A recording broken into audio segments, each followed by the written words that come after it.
Lassie.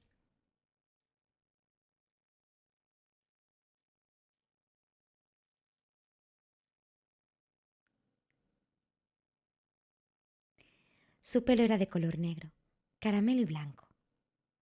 El ámbar de sus ojos transmitía una inmensa serenidad y alegría. Todo el pueblo de Greenall Bridge estaba de acuerdo. Lassie era el collie más bonito que habían visto jamás. Una triste mañana de mayo, sin que nadie se enterara, el padre de Joe vendió a Lassie por 15 libras y 10 chelines.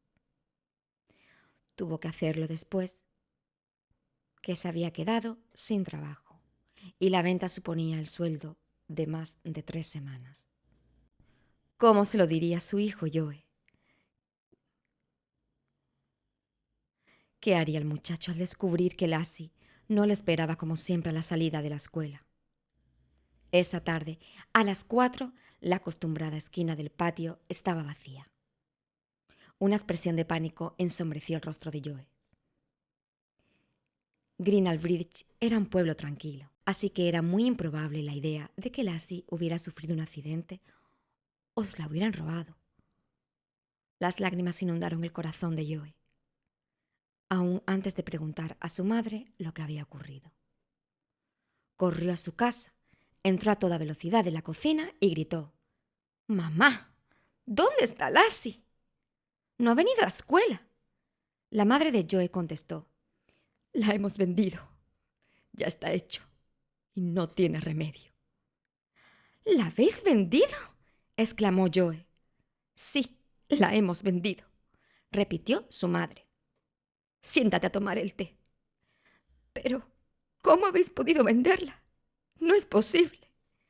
Un tono infantil enturbió la voz de Joe, que apenas podía dar crédito a lo que oía. Su padre, normalmente apacible, tiró la silla y salió precipitadamente de la habitación. No había sido capaz de decírselo a su hijo. Joe se sentó. El té y el pan ahora le parecían ramas y hojas secas. «Come, Joe», le animó su madre. Transcurrido un momento, su madre le contó que habían cerrado la mina donde trabajaba su padre. Le recordó que solamente tenían para pagar el alquiler del mes. Tenía poco pan. Imposible comprar mermelada, té, leche y otros alimentos. Mientras hablaba y se lo explicaba, no dejaba de limpiar. Joe la oyó hablar de los malos tiempos. Sus palabras fluían con el estilo de los habitantes de Yorkshire. La gente de esa época y lugar raramente expresaban sus sentimientos más profundos de dolor y amor. La cocina era el lugar más sagrado y agradable de la vida de Joe. Ahora la luz del atardecer entraba débilmente. Era como si Lassie estuviera muerta, su rincón vacío junto al fuego y su cepillo inmóvil sobre la mesa. Joe no podía tragar bocado, ni siquiera por complacer a su madre. Se le había hecho un terrible nudo en la garganta y estaba paralizado. Ya en la cama, Joe intentó aclarar sus ideas, recordando las palabras de su madre, sus reflexiones. Cientos de mineros, padres de familia, se habían quedado sin trabajo. No había dinero para nadie, ni para nada, ni para zapatos nuevos. Perder el empleo significaba curar los debilitados pulmones de los hombres, con remedios caseros en lugar de con medicinas caras. Las mujeres tendrían que recoger las hierbas de los postos para hacer sopa, y hasta había hombres que se dedicaban a hablar consigo mismos en público, impotentes ante la obligada inactividad. El padre de Joe regresó a casa cuando ya había oscurecido. Ahora tendría que estar cepillando a Lassie, como lo hacía cada noche delante del fuego. Sus manos estaban cubiertas de innumerables cicatrices, producidas por extraer carbón de un pozo, 6 días a la semana. Pero al anochecer, esas mismas manos castigadas acariciaban el pelo del collie como si fueran las de una madre y lo cepillaban hasta dejarlo sedoso como el de un cisne. El padre tosió. Los mineros del carbón aspiraban polvo negro durante todo el día y tosían la mayor parte de la noche. Abajo en la mina, el polvo de carbón llenaba cada bocanada de aire y se filtraba hacia los ríos subterráneos por las paredes de los túneles. Los abuelos de Yorkshire siempre dormían incorporados en la cama. Ninguno podía respirar tumbado después de toda una vida de penalidades en los pozos. Y los pulmones los tenían destrozados. A los niños se les enseñaba a no quejarse ni a llorar, y la mayoría no lo hacían. Joe prestó atención a los sonidos procedentes de la cocina, esperando algún cambio de opinión. Se echó a llorar en silencio, tratando de contener las lágrimas, pues no podía evitar sentir vergüenza. Lassie lo era todo. Era una luz de esperanza en el triste y gris mundo de Joe. Era su única compañera, el alma gemela con quien hablar en una época en la que nadie expresaba lo que sentía, sino lo que debería sentir. Lassie era la alegría de la casa y de Joe antes de crecer y verse obligado a seguir a su padre a la mina. Joe miró por la ventana y pidió a Dios el regreso de Collie, aun sabiendo que el Señor no iba a interponerse en la decisión de sus padres.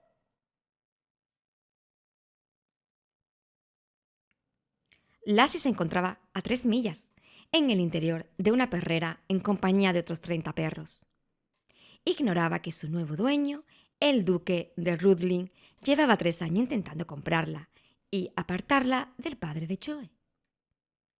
Su único deseo era escapar de las rejas de hierro que la retenían y reunirse con la familia que amaba.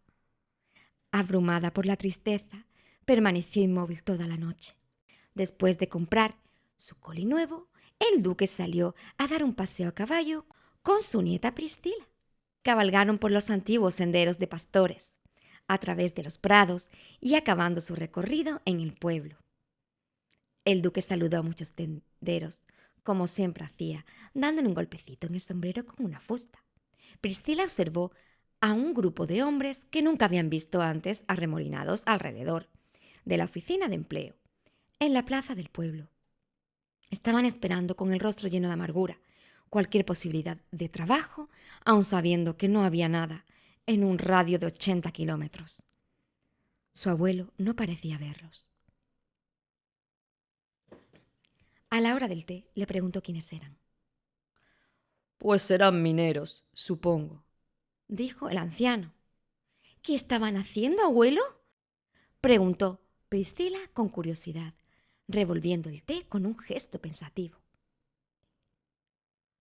Los lúgubres rostros de los hombres de la plaza le preocupaban.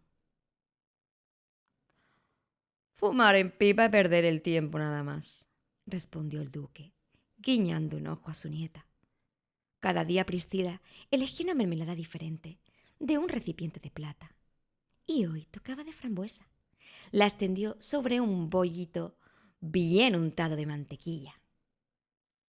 «Abuelo, tu nuevo collie, Lassie, no parece muy feliz». La llamó por su nombre, pero se quedaba tumbada como si fuese de piedra. El duque se enfadó.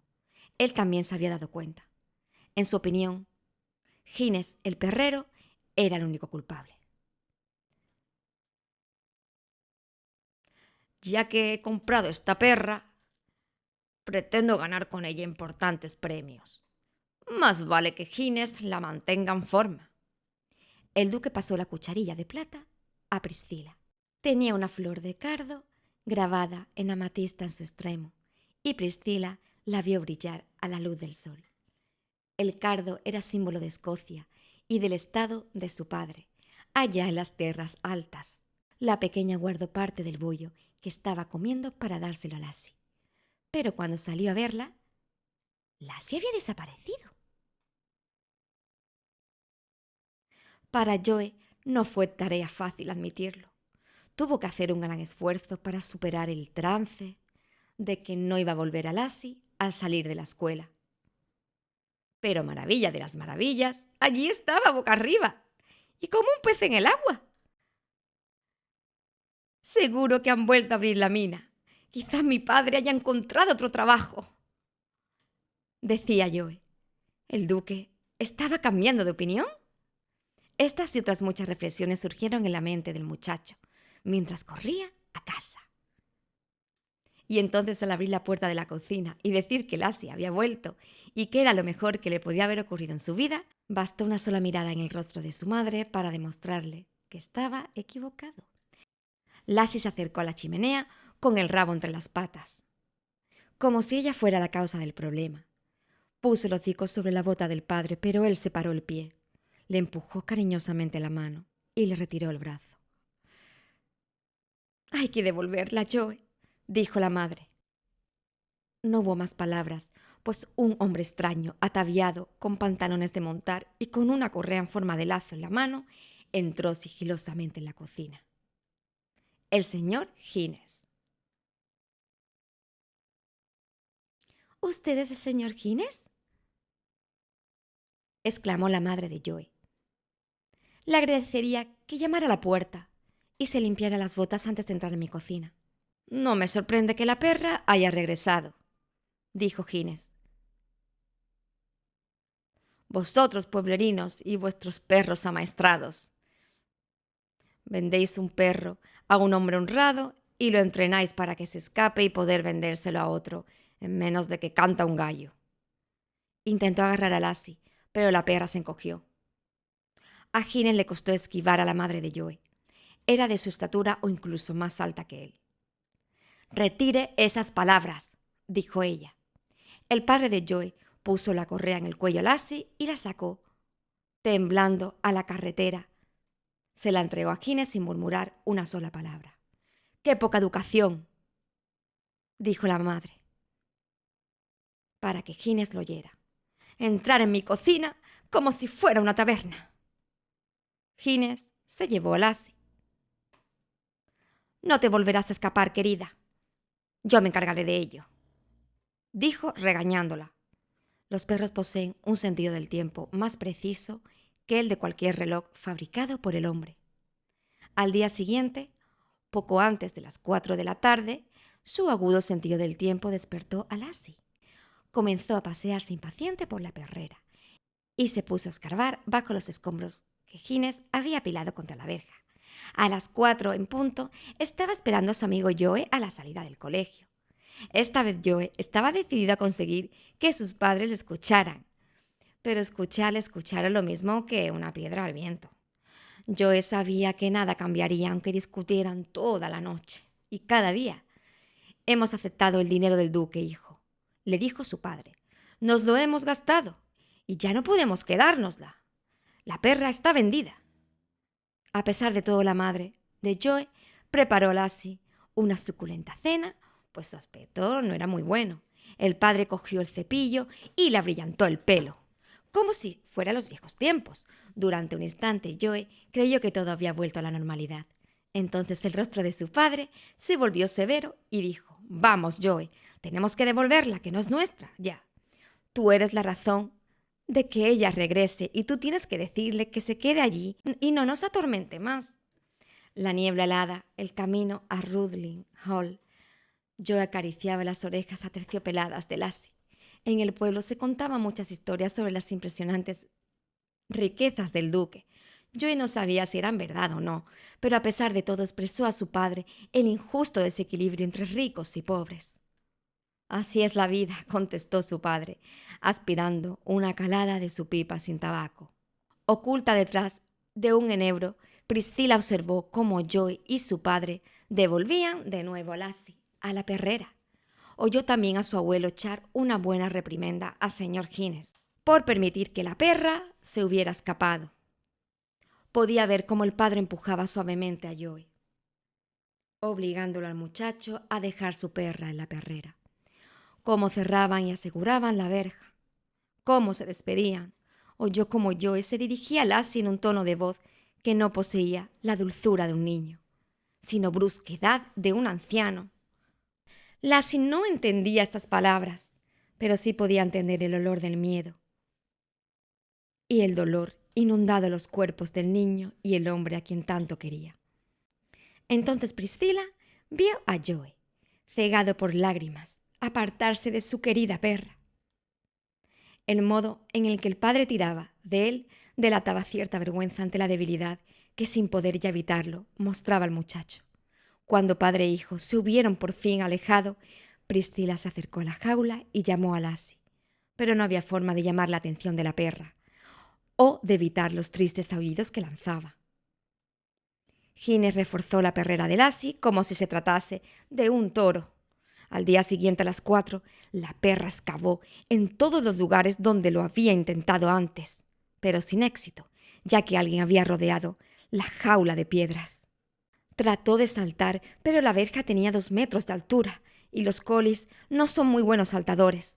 A pesar de todo, su sentido del tiempo latía en ella, como un segundo corazón, y sin pensarlo 2 veces se lanzó contra la esquina de la perrera, se enganchó a las patas delanteras en la parte superior y se cayó hacia atrás. Necesitó un intento más y pronto se encontró en libertad. Los páramos de Yorkshire son extensiones de roca tan inmensas e imponentes como el ancho mar. La dureza del terreno solo permite que crezcan hierbas y helechos, y los túneles de las minas atraviesan sus profundidades, pero nadie conoce los páramos hasta que los ha sentido bajo los talones. El padre de Joe había crecido allí. Conocía todos los sinuosos senderos que hacían regresar al punto de partida. Sabía de pasajes y cuevas, solo transitados por conejos y los niños del lugar. Encontró a Joe y a Lassie en un lugar remoto donde las rocas y las piedras yacían tumbadas como gigantescas piezas de ajedrez. Se sentó junto a su hijo y acarició con la mano el pelo de la perra, húmedo a causa de la niebla. Apretando la pipa entre los dientes, se palpó los bolsillos en busca de la petaca del tabaco. «Papá», dijo Joe, tristísimo, «por favor, no la obligues otra vez a volver». Su padre era un hombre de pocas palabras. «Tengo que dejar de fumar. De todos modos, me hace daño», farfulló. «Papá, por favor». «Joe, nos hemos gastado el dinero que nos dieron ya. Ya no nos pertenece». «Pero papá, no se puede comprar ni vender el amor». Pero Joe no se atrevió a pronunciar la palabra amor delante de su padre. «No nos queda nada, Joe. Si no, no lo habría hecho». «¿Nada?», repitió Joe. «Nada». Y en un arrebato de rabia arrojó la pipa por encima de las rocas. Un techo bajo el que cobijarnos, nada más. Un poco de pan sin mermelada. Un poco de té sin leche. Y la honradez. Trágate la tristeza, hijo, y compórtate como un hombre. Acéptalo.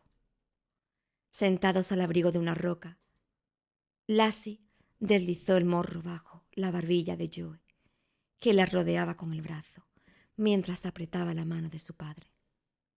Los dos se sintieron más cerca al calor de la respiración de la perra. En lo más íntimo, Joe deseaba decir: comportarse como un hombre significa entregar a quien te quiere y te necesita a cambio de unas botellas de leche. Pero la frialdad de los imperturbables ojos azules de su padre le disuadió de expresar sus pensamientos. Al rato iniciaron el camino de vuelta a través de los páramos. Apenas transcurrida una semana, la madre agarró a Joe por los hombros y con mirada seria le dijo: «Acaba la cena. Tu padre está muy preocupado. Comes como un pájaro. Y Lassie no va a regresar, Joe. Métetelo en la cabeza. El duque se la ha llevado a Escocia».